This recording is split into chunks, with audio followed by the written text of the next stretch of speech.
सर्वमङ्गलमाङ्गल्ये शिवे सर्वार्थसाधिके शरण्ये त्र्यम्बके देवी नारायणि नमोऽस्तुते।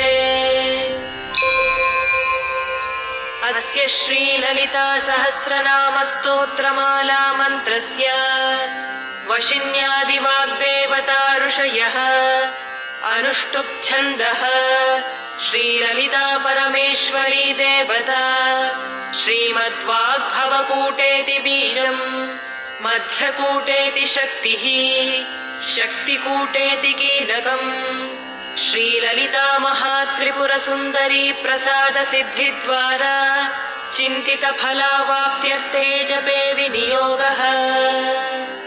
ध्यानम् सिन्दूरारुणविग्रहाम् त्रिनयनाम् माणिक्यमौलिस्फुरत्तारानायकशेखराम् स्मितमुखीमापीनवक्षोरुहाम् पाणिभ्यामलिपूर्णरत्नचषकम् रक्तोत्पलम् बिभ्रतीम् सौम्याम् रत्नघटस्थरक्तचरणाम् ध्यायेत्परामम्बिकाम्।